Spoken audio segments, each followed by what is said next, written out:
할렐루야.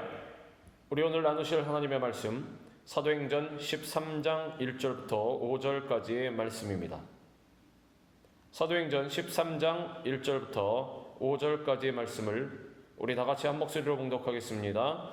안디옥 교회에 선지자들과 교사들이 있으니 곧 바나바와 니게르라 하는 시므온과 구레네 사람 루기오와 분봉왕 헤롯의 젖동생 마나엔과 및 사울이라. 주를 섬겨 금식할 때에 성령이 이르시되 내가 불러 시키는 일을 위하여 바나바와 사울을 따로 세우라 하시니 이에 금식하며 기도하고 두 사람에게 안수하여 보내니라. 두 사람이 성령의 보내심을 받아 실루기아에 내려가 거기서 배 타고 구브로에 가서 살라미에 이르러 하나님의 말씀을 유대인의 여러 회당에서 전할세 요한을 수행원으로 두었더라. 아멘.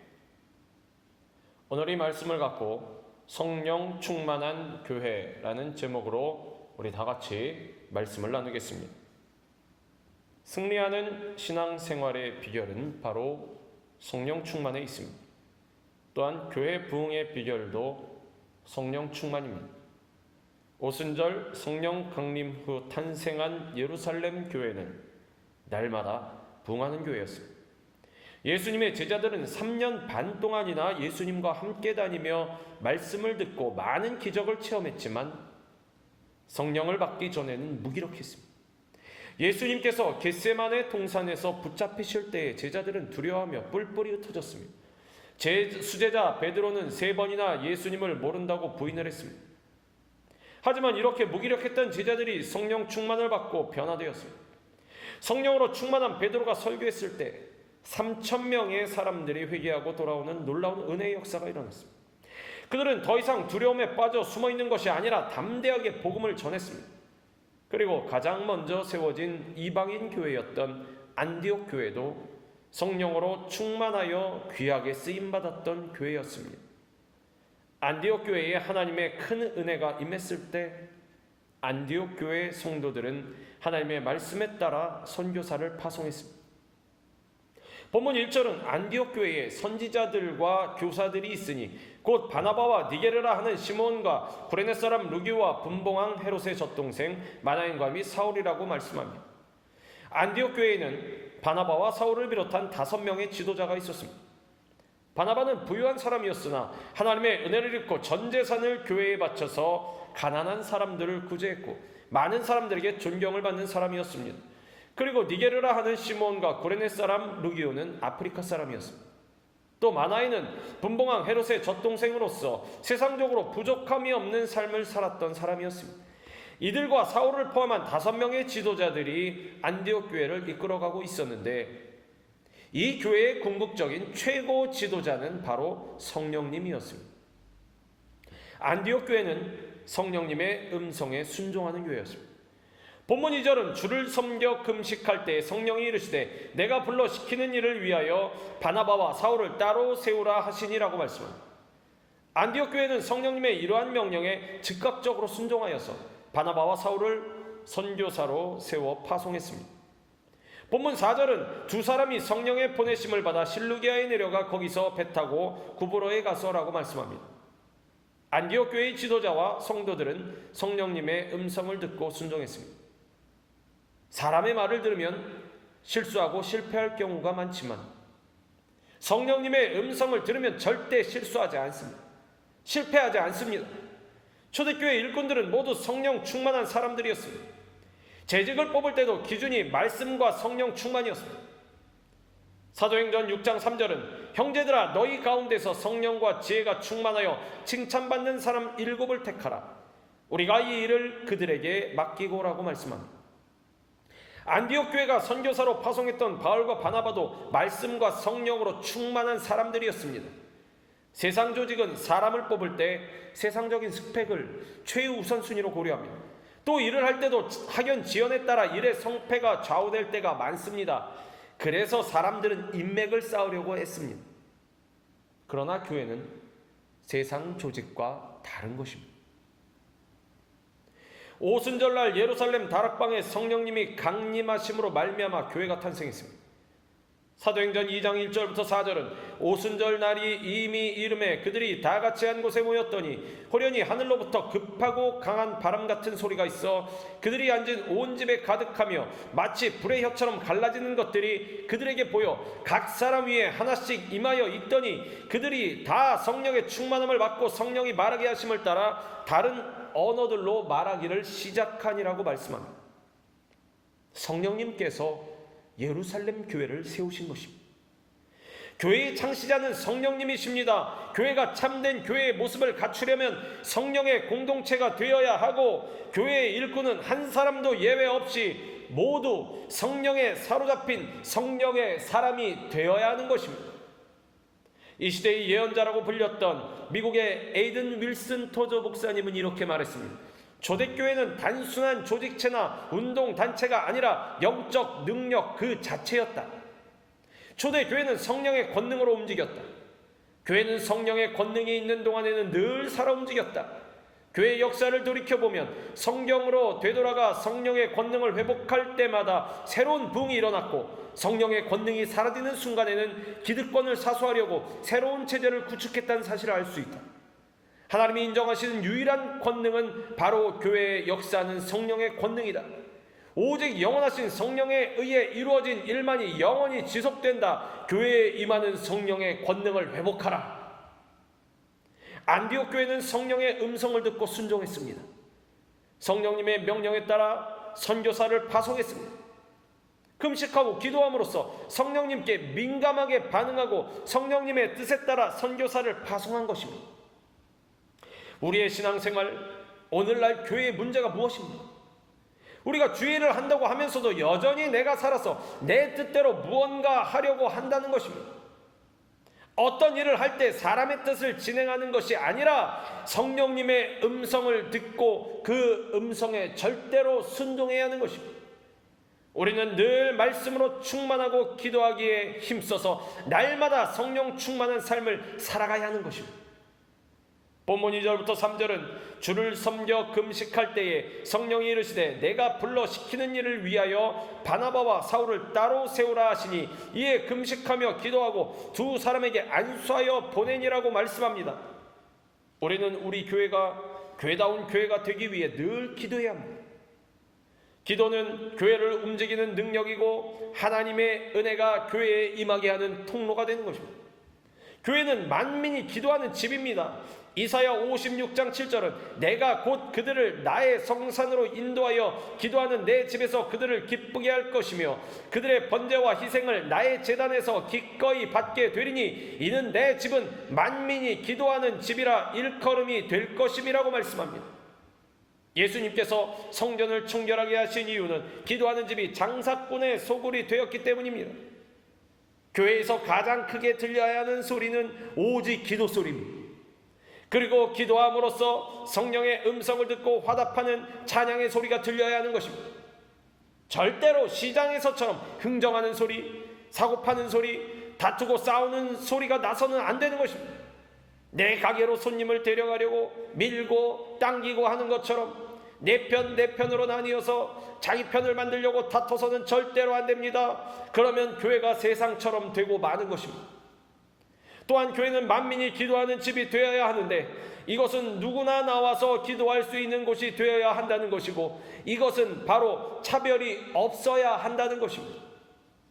교회가 세상의 기준에 따라 사람을 판단하거나 나누면 안 됩니다. 기도로 하나가 되어야 하는 것입니다. 중요한 것은 교회가 교회다워지고 교회의 부흥이 임하고 교회가 구원의 방주로서 제 역할을 다하려면 기도로서 하나가 되어야 한다는 것입니다.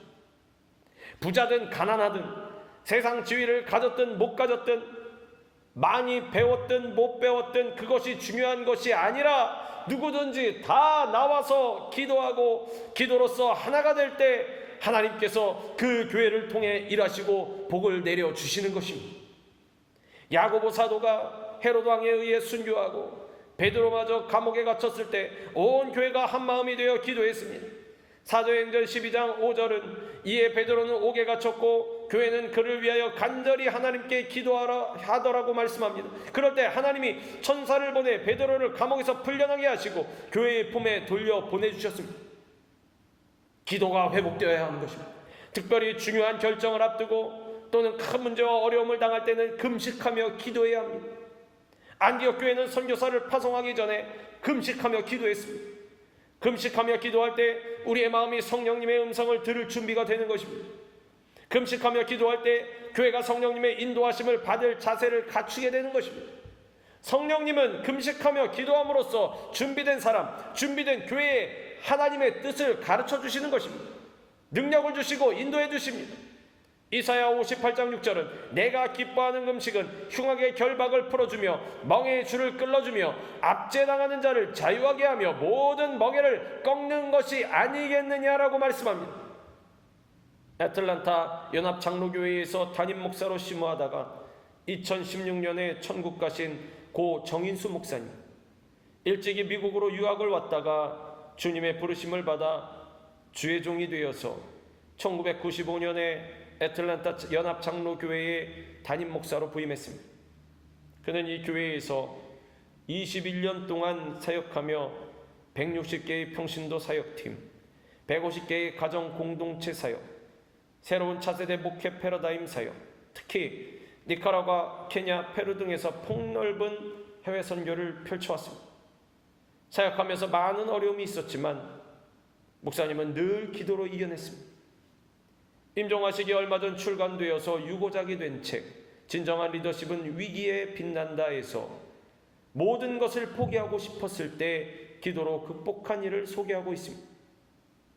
10수년 전 교인들의 안전 문제가 염려되어 교회를 새로운 지역으로 옮겨서 건축해야 하는 상황이 발생했습니다. 현 지역에서 건물을 증축할 것인지 새로운 지역으로 이전할 것인지 논의했으나 저마다 생각이 달라서 대립이 갈수록 심각해졌습니다. 결국 성도들 간에 고성이 오가고 불화가 생기면서 교인 간의 갈등이 깊어갔습니다. 이렇게 몇 달을 보내면서 급기야는 교회가 분열되기에 이르렀습니다. 그때 그는 모든 재직들에게 이제 회의는 그만하고 기도만 하자고 제안했습니다. 기도하면 반드시 한 마음으로 묶어주신다는 믿음을 갖고 그를 비롯해 모든 성도들이 6개월 동안 간절히 기도했습니다. 어느 날 새벽 예배를 마치고 계속 기도하는데 하나님께서 마음에 감동을 주셨습니다. 이제 기도의 분량이 찼으니 새로운 땅으로 나아가라. 그 순간 성령의 감동과 함께 깊은 평안과 하나님이 이 일에 은혜를 주실 것이라는 믿음이 생겼습니다. 담대함을 얻은 그는 당회원들에게 선포했고 경론을 벌일 줄 알았던 당회원들이 놀랍게도 묵묵히 그의 의견을 경청했습니다.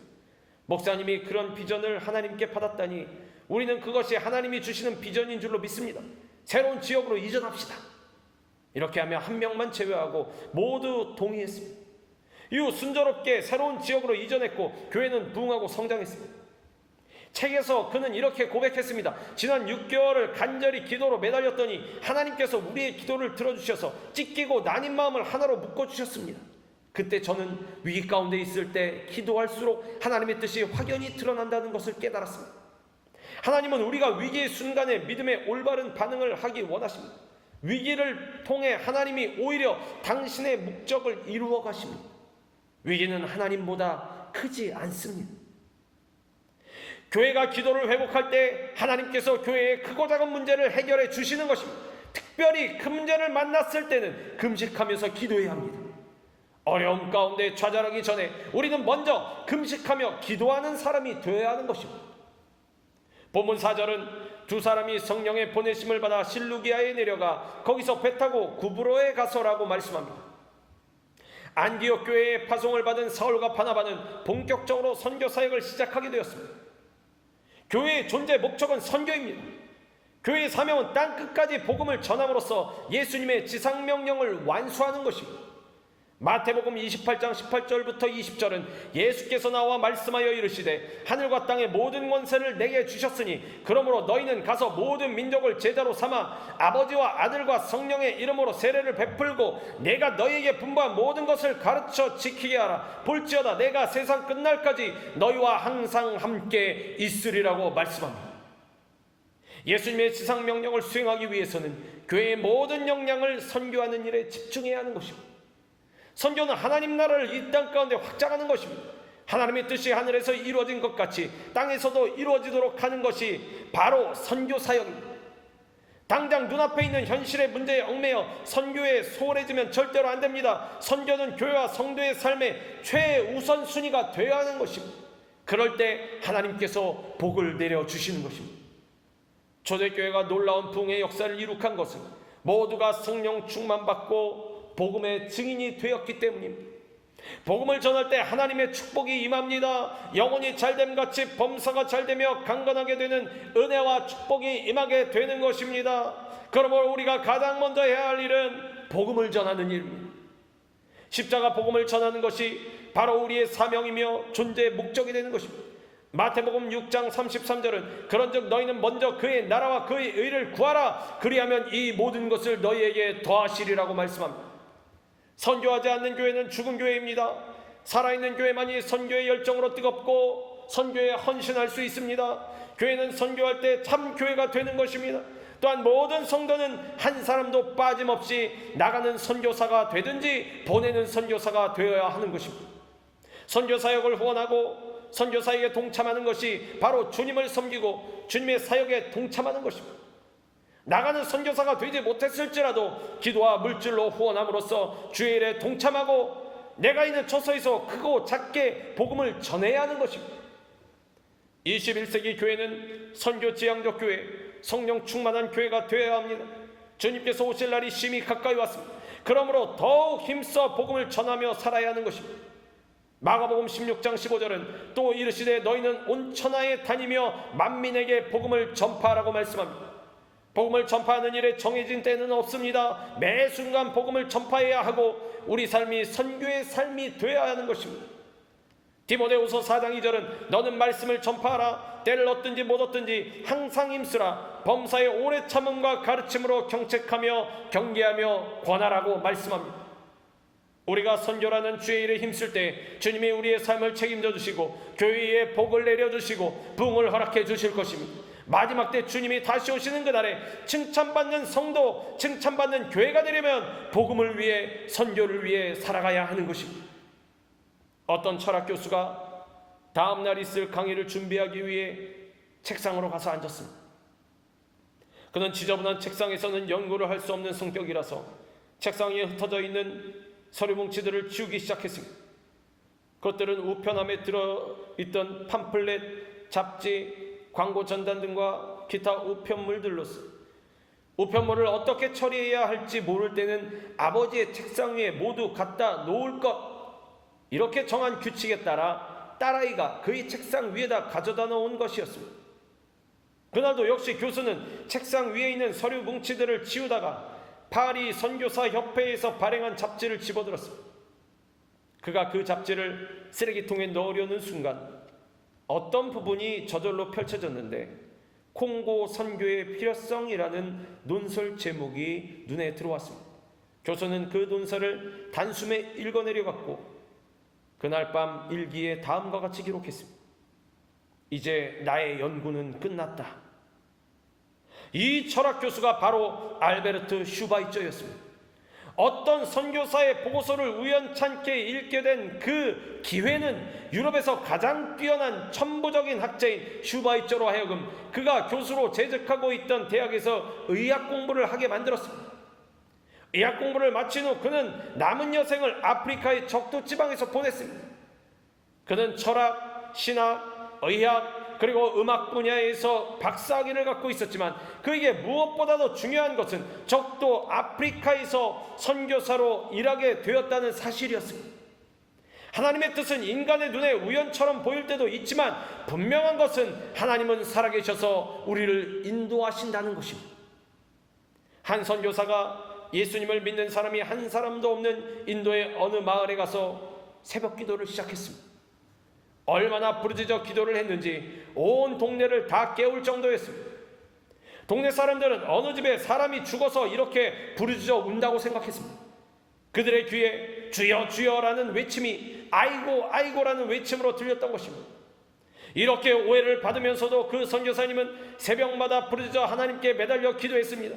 그 결과 예수님을 믿는 사람이 한 사람도 없던 동네에 교회가 세워지게 되었고, 많은 사람들이 하나님의 은혜로 예수님을 믿게 되었습니다. 기도하는 종을 당할 사람이 없습니다. 기도하는 백성을 당할 사람이 없습니다. 기도하는 교회를 당할 권세가 없는 것입니다. 우리가 주님 앞에 엎드려 기도하면 기적은 일어납니다. 축복은 다가오는 것입니다. 놀라운 붕의 역사가 일어납니다. 그러므로 우리 교회도 안디옥 교회처럼 주님 오시는 그날까지 늘 성령으로 충만하고 늘 기도에 힘쓰고 주의 복음을 온 세계에 전함으로 하나님의 영광을 드러내는 주님의 교회가 되어야 하는 것입니다. 또한 안디옥 성도들과 같이 성령과 말씀으로 충만하고 기도의 용사가 되어서 각자의 처소에서 가는 곳마다 주의 복음을 전하는 삶을 살아가는 우리 모두가 되기를 주님의 이름으로 축원합니다. 기도하겠습니다. 사랑과 은혜가 충만하신 하나님 아버지, 오늘도 우리를 주님 앞에 모여 예배드리게 하시고 주의 말씀으로 충만케 하시니 감사합니다. 우리 교회가 성령으로 충만한 교회가 되기 원합니다. 먼저 각자가 성령으로 충만하게 되어서 주의 일에 헌신하게 하시고, 나아가 성령님을 주인으로 모시고 성령님의 인도하심에 순종하며 무슨 일이 있든지 먼저 무릎 꿇고 기도하며 금식하는 우리 모두가 되게 하여 주시옵소서. 그리하여 땅끝까지 주의 복음을 증거하는 성령님의 놀라운 역사가 나타나는 교회가 되게 하여 주시옵소서. 예수 그리스도의 이름으로 감사하며 기도드리옵나이다. 아멘.